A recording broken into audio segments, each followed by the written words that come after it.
Bem-vindo, galera, a mais uma aula. Espero que você esteja animado, porque eu já estou. A gente vai falar hoje, então, da digestão e absorção de macromoléculas focado nos lipídios. Vamos lá para a lousa que eu vou te explicar como tudo isso acontece. Então, a gente tem que pensar, se a gente tem uma molécula de gordura, se a gente está alimentando, então, de gordura, essa molécula de gordura vai ser composta pelos polímeros gordurosos que a gente tem. Sendo esses principais polímeros os triglicerídeos, o colesterol éster e os fosfolipídios. Então, esses aqui são os polímeros. Então, durante o processo de digestão, a gente vai querer quebrar esses polímeros, certo? Nos seus monômeros. Ou seja, a gente vai querer gerar, a partir desses polímeros do triglicerídeo, a gente vai ver que nosso processo de digestão vai formar lá os ácidos graxos livres, mais o monoglicerídeos. Além de formar aqui para a gente, vamos apagar aqui, colesterol, mais ácidos graxos livres. Ou então, formar o glicerol, mais ácidos graxos livres. A partir, então, a quebra do triglicerídeo, a gente vai formar lá os ácidos graxos livres mais o monoglicerídeo. Também, a partir da quebra do colesterol éster, a gente vai formar, então, colesterol com ácidos graxos. E da quebra dos fosfolipídios, lá, agrupamentos, glicerol mais os ácidos graxos. Sendo esses aqui, então, as nossas fórmulas monoméricas. Então, os monômeros são gerados a partir, então, desses polímeros. A quebra desses polímeros, a conversão lá de monômeros. Perfeito. E esse processo, então, vai ser construído como um processo de catabolismo, ou seja, o catabolismo, e esse catabolismo vai ser por hidrólise, ou seja, adição de água, quebrando as ligações, principalmente as ligações de éster, que compõem os moléculas de gordura. Ou seja, a gente vai pensar que a gente tem lá um R1 ligado a um C dupla O ligado a um O ligado a um R2, onde isso aqui é um éster. Então, a ideia é quebrar a ligação de éster, que apresenta a formação desses polímeros, liberando os seus monômeros. E a gente vai entender como funciona aqui. Opa, dá um cortinho aí que caiu. A gente vai entender aqui, então, como funciona essa digestão a partir, então, das enzimas, lipases e entre outras coisas. Então, a gente pensa que, inicialmente, na cavidade oral, a gente vai ter sempre lá a mastigação, ou seja, a gente vai ter aqui a mastigação como parte, então, da digestão mecânica. Só que, além disso, aqui, na região da cavidade oral, a gente tem algumas glândulas salivares, sendo elas a parótida e a sublingual, que são responsáveis por, então, liberar na cavidade oral uma enzima chamada de lipase lingual. Então, a gente tem lá a lipase lingual sendo liberada aqui a partir, então, das glândulas salivares parótida e sublingual, a lipase lingual. E a função da lipase lingual, então, seria qual? Seria quebrar a ligação de éster que compõe lá o triglicerídeo, liberando aí ácidos graxos livres do glicerol. Ou seja, a gente sabe que o triglicerídeo é uma molécula de glicerol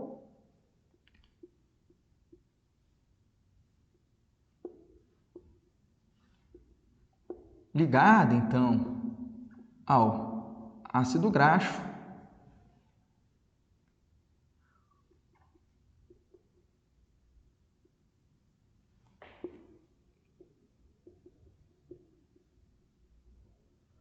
por uma ligação aqui contendo um éster, ou seja, um R1, um Ozinho ligado a um R2 e um C dupla O. Perfeito. Então, isso aqui seria para a gente o nosso triglicerídeo. E a função, então, da lipase lingual é fazer a quebra das ligações de éster presentes no triglicerídeo, liberando aqui, então, pelo processo de catabolismo, por uma hidrólise, quem? O mesmo glicerol, agora sem alguns ácidos graxos, ou seja, aqui um OH, e aqui a gente repete lá, então, aqui, liberando o que a gente vai chamar de, a gente consegue ver que quebramos duas ligações de éster e geramos do triglicerídeo o monoglicerídeo. Perfeito? Mais o quê? Os ácidos graxos que foram liberados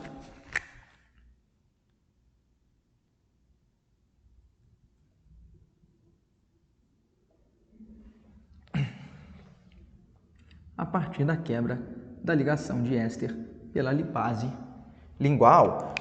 Então, a gente libera também aqui ácidos graxos livres. Perfeito? Aí, esse alimento, então, vai acabar saindo aqui da região da cavidade oral, passando ali pela orofaringe, vai passar também lá pelo esôfago, até chegar lá na região gástrica, lá no estômago, onde as células principais,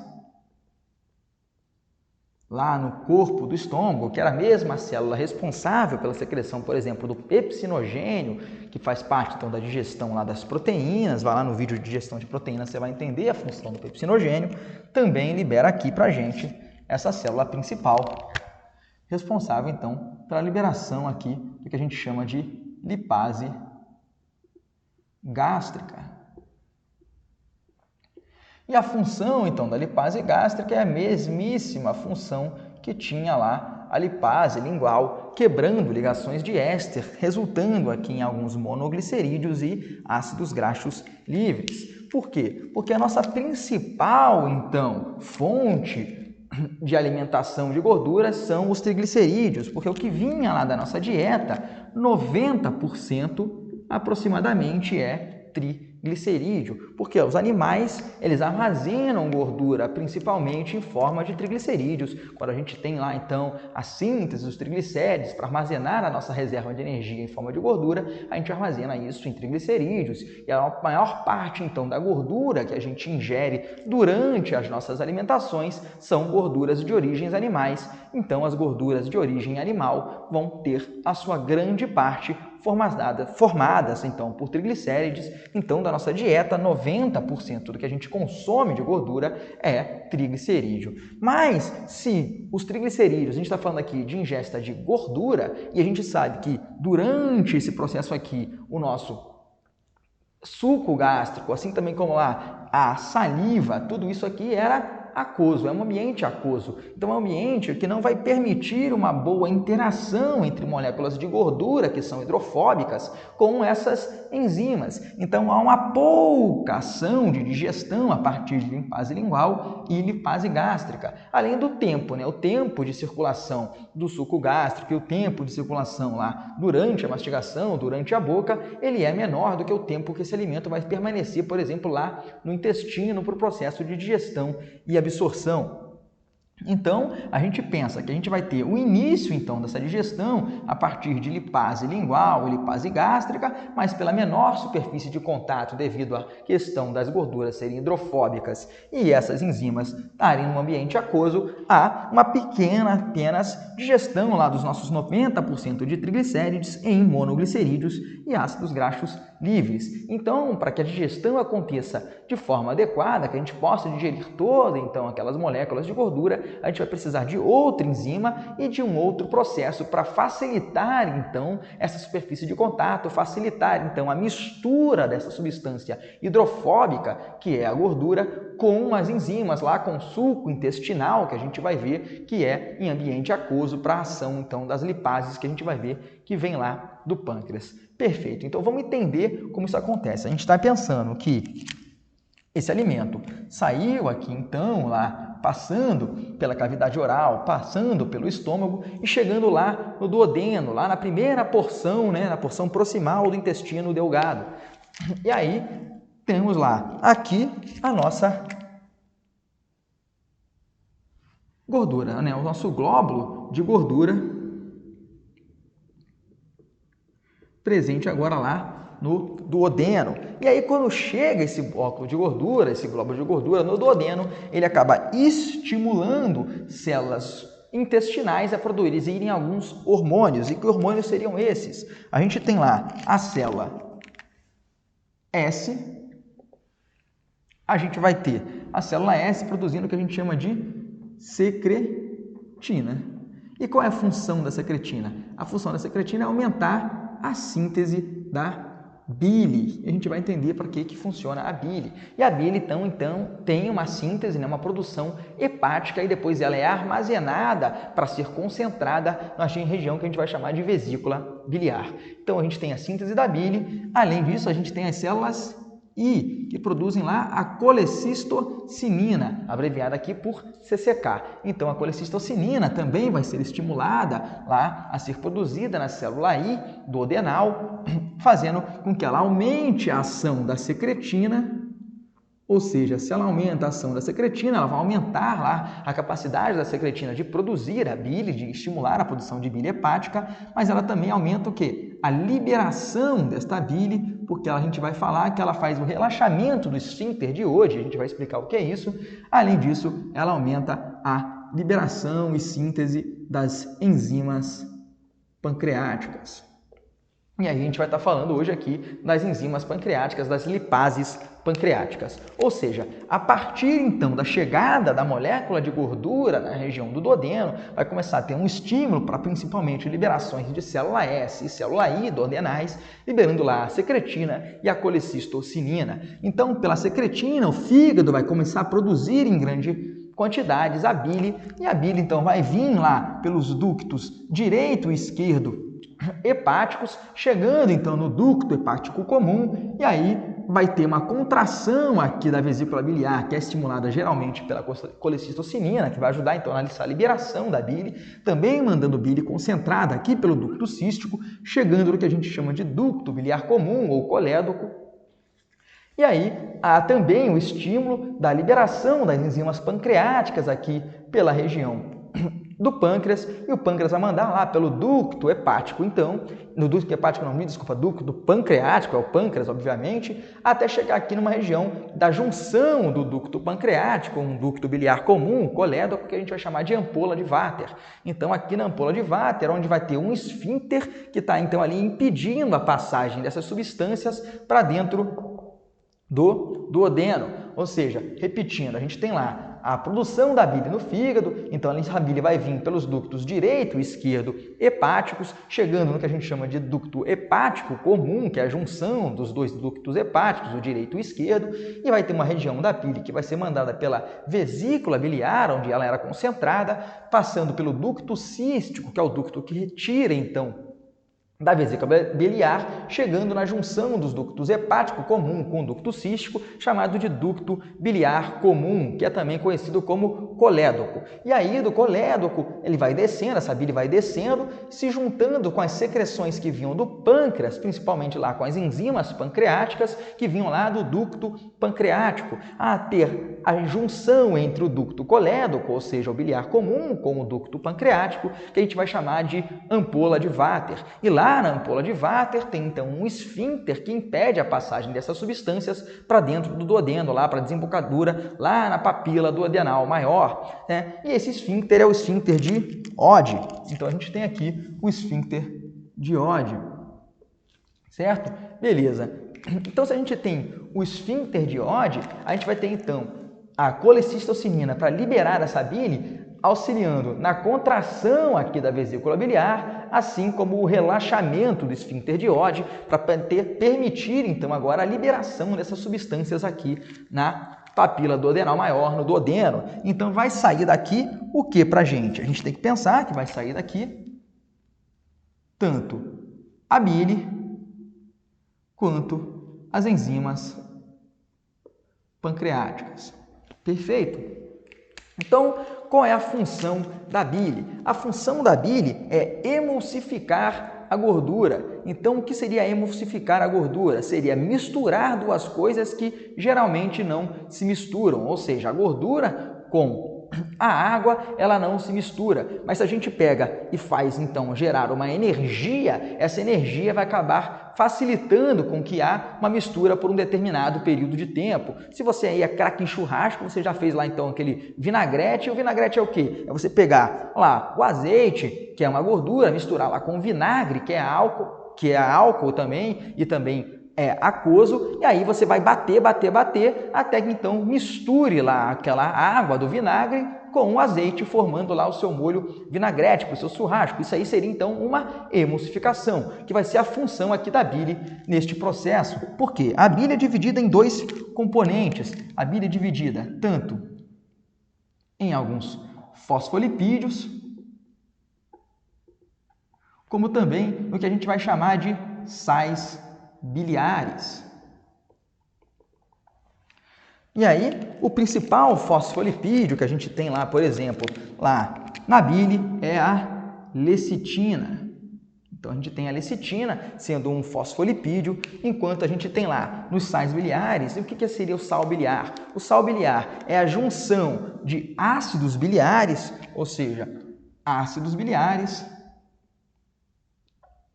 sendo os ácidos biliares o ácido cólico e o ácido quenodesoxicólico, junto com duas proteínas que vão então fazer uma conjugação dessas proteínas, né, com aminoácidos, na verdade, não proteínas. Então, a conjugação.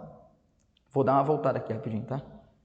Então, 1, 2, 3, voltando. Então, os ácidos biliares, o ácido cólico e o quenodesoxicólico, eles são conjugados com dois aminoácidos, sendo esses aminoácidos a taurina e a glicina. Então, a taurina e a glicina, aminoácidos, ao serem conjugados aqui com o ácido cólico e o ácido quenodesoxicólico, formam então o que a gente chama de sais biliares. E qual é a função, a importância disso? Porque então a gente vai ter regiões que não são atraídas pela água, ou seja, são hidrofóbicas, juntando com regiões que são então hidrofílicas, que se atraem com a água, formando o que a gente chama de uma molécula anfipática. Então, a grande importância é que os sais biliares, eles são anfipáticos. E o que é ser anfipático? É ter tanto uma região hidrofílica quanto uma região hidrofóbica,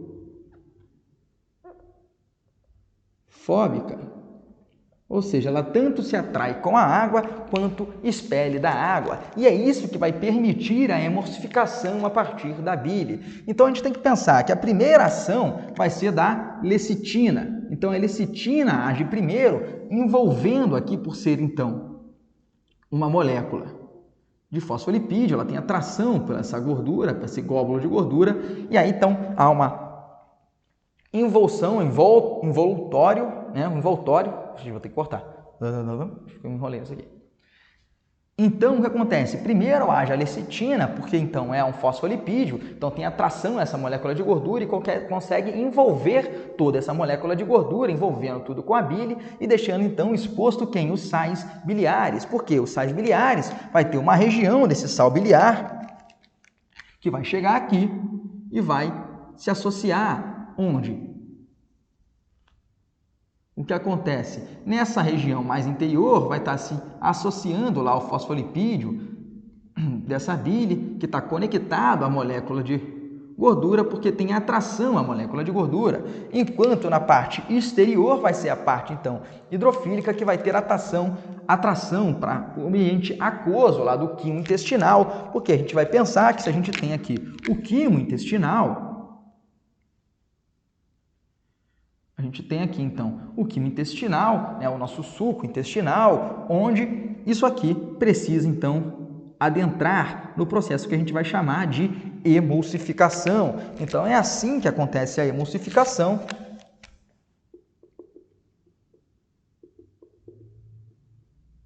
da gordura. Por quê? Inicialmente a lecitina envolveu essa molécula de gordura, esse glóbulo de gordura, depois então deixou exposto lá os sais biliares, porque ficam atraídos a molécula de gordura à parte hidrofóbica, e deixa exposto lá a parte hidrofílica, já que os sais biliares são anfipáticos, então permite que agora essa parte hidrofílica atraia essa molécula de gordura para dentro, para se misturar lá, se emulsificar com o suco intestinal, com o quimo intestinal. E aí, durante esse processo, exerce uma certa pressão, quebrando essa molécula de gordura em moléculas menores. Então, o que acontece é que agora vão ficar aqui gotículas menores que foram originadas a partir daquele glóbulo de gordura. E essas gotículas menores estão lá envoltas pela lecitina e estão envoltas agora também lá pelos sais biliares.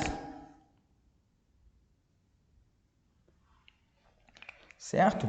Então a gente repete aqui em todas essas moléculas de gordura, no caso as gotículas de gordura, que foram originadas a partir da emulsificação do glóbulo de gordura, que era um glóbulo maior, quebrando em menores gotículas de gordura.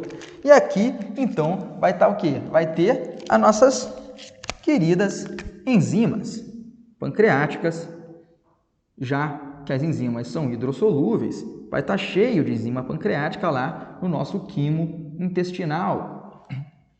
E quem são as nossas enzimas pancreáticas? A gente tem que pensar que as enzimas pancreáticas são lá a lipase pancreática, onde se a gente tinha as lipases gástricas e linguais, que tinham a função de quebrar o triglicerídeo em monoglicerídeo e ácido graxo, a lipase pancreática vai ter a mesma função. Só que além da lipase pancreática, a gente tem lá a fosfolipase A2, ou seja, responsável por quebrar aqueles fosfolipídios, assim como a gente vai ter aqui também o que a gente chama de colesterol éster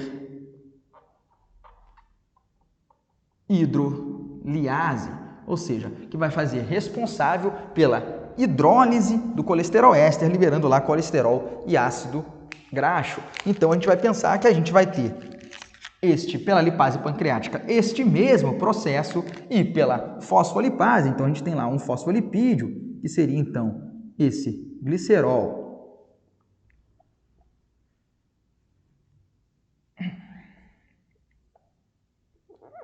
ligado aqui a ácidos graxos,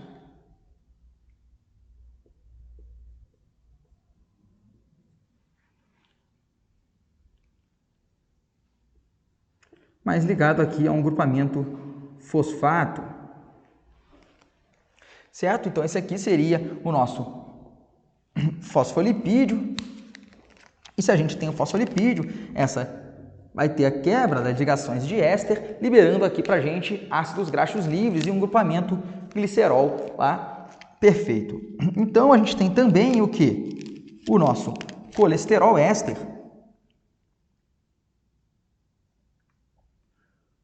vou desenhar aqui o nosso colesterol éster.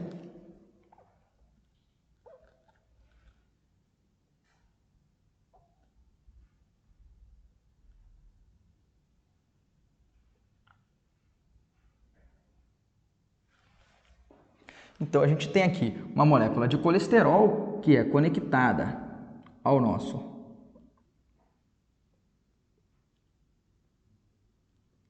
ácido graxo por uma ligação de éster, esse seria o colesterol éster, e a éster hidroliase vai quebrar essa região, fazendo então que a gente tenha no final essas digestões, a liberação aqui de ácidos graxos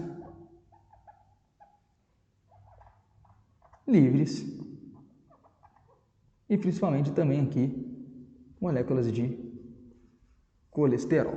Perfeito. Então a gente já entendeu como é que funciona esse processo de digestão, que foi inicialmente em menor quantidade lá pelas lipases linguais e lipase gástrica, liberando para a gente aqui alguns monoglicerídeos e ácidos graxos livres, e posteriormente, lá na região do duodeno, por ação da bile, houve uma emulsificação, aumentando a superfície de contato, porque é uma quebra em gotículas menores e facilita a ação agora das enzimas, que eram hidrossolúveis em ambientes aquosos, permitindo, então, que haja a ação dessas lipases pancreáticas, fosfolipases e colesterol éster hidroliase, e todas essas substâncias foram liberadas a partir do estímulo de secretina e colecistocinina, permitindo que agora haja essa ação, quebrando os fosfolipídios e o colesterol éster aqui em ácidos graxos livres e colesterol, assim como a lipase pancreática também aumentou a quantidade de monoglicerídeos e ácidos graxos livres, ou seja, aqui a gente também tem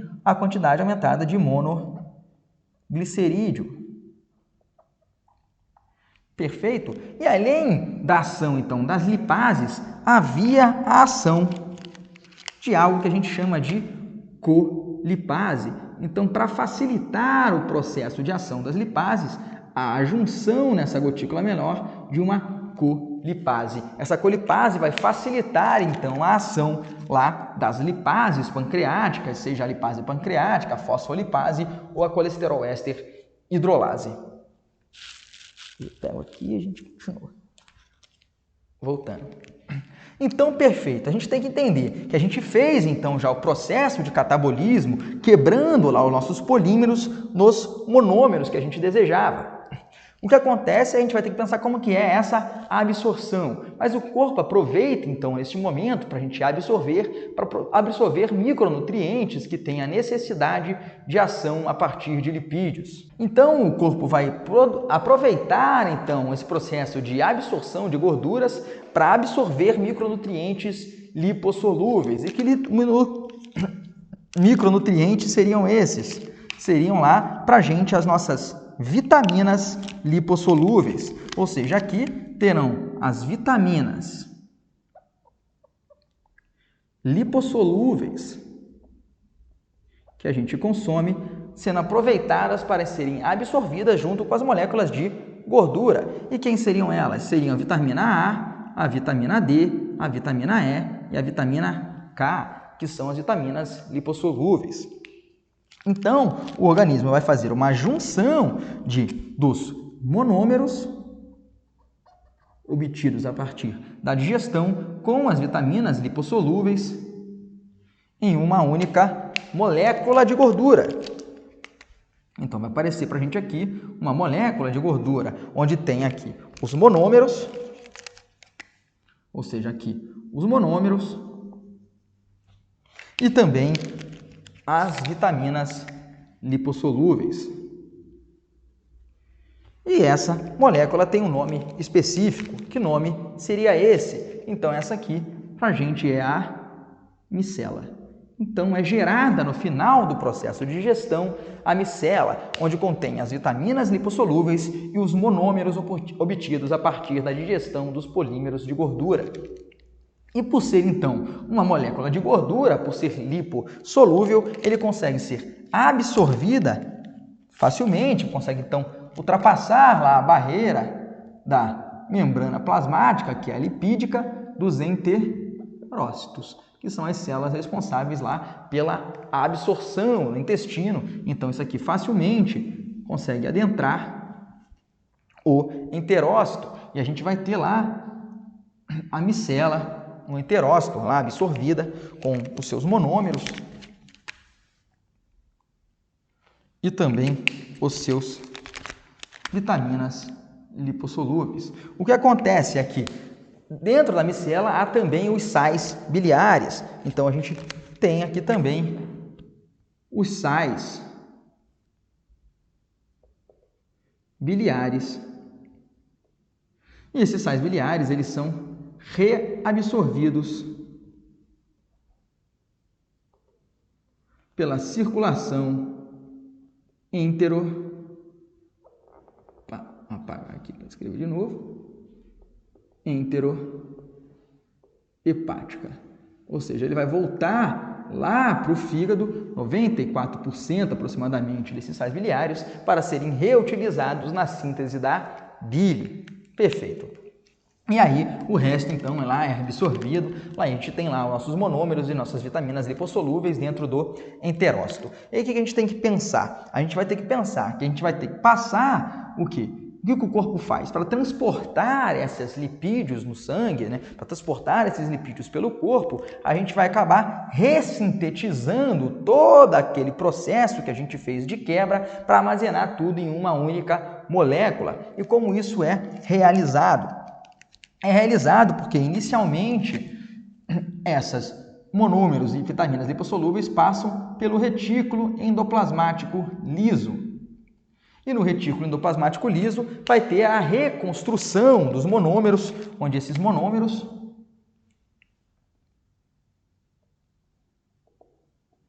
voltam a ser polímeros.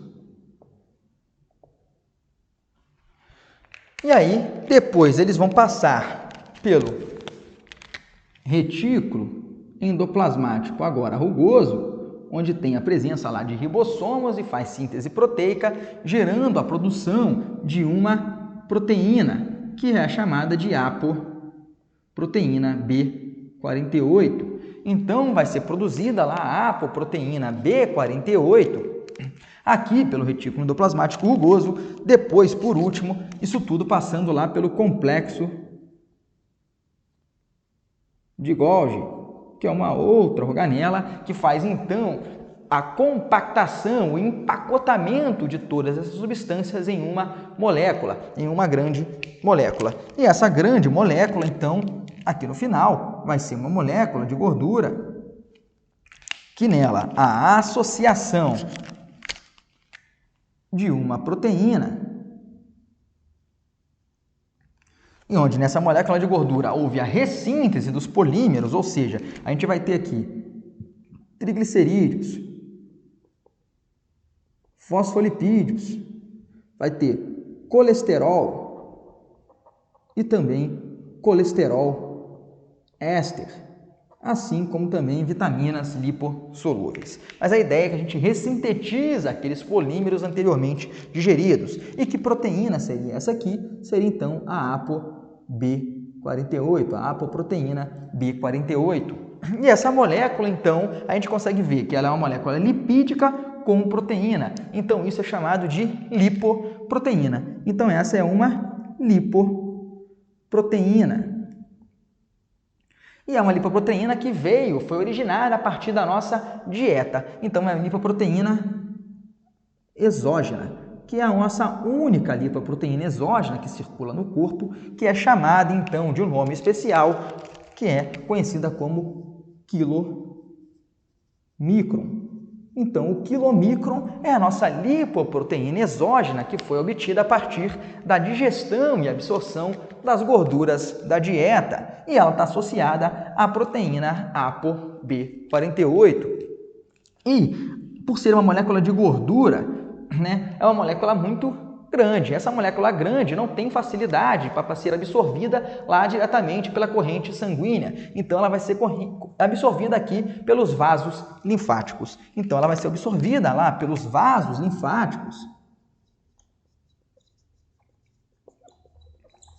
passando pelo principal vaso linfático, lá que é o ducto torácico, e desembocando lá na região da junção das veias subclávia e veia jugular esquerda. Então, aqui a gente tem lá no tronco, na junção, na bifurcação da jugular esquerda e da subclávia esquerda. Então, lá na junção dessas duas veias é onde vai desembocar, a partir do ducto torácico, o nosso quilomicron. Só que antes desse processo, né, de chegar lá no fígado para terminar o seu metabolismo, para então o fígado ver o que ele vai fazer com essas gorduras, elas passam lá pelos músculos esqueléticos e lá pelo miocárdio, assim também como passa lá pelo tecido adiposo.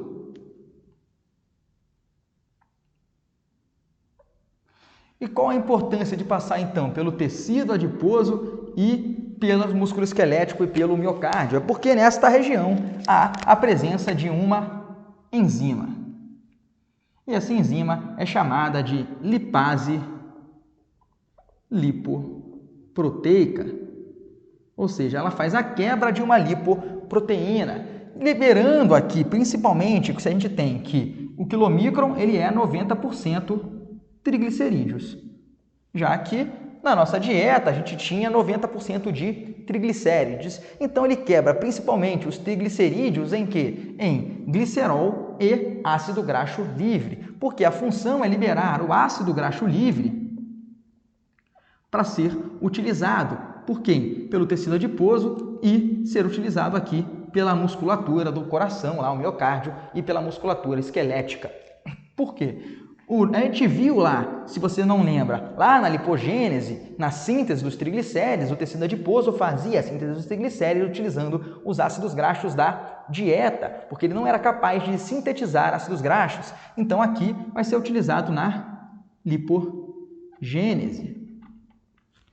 Enquanto aqui na musculatura eles usavam principalmente esses ácidos graxos para gerar energia a partir da beta-oxidação dos ácidos graxos. Então isso aqui é para fazer beta-oxidação gerando ATP.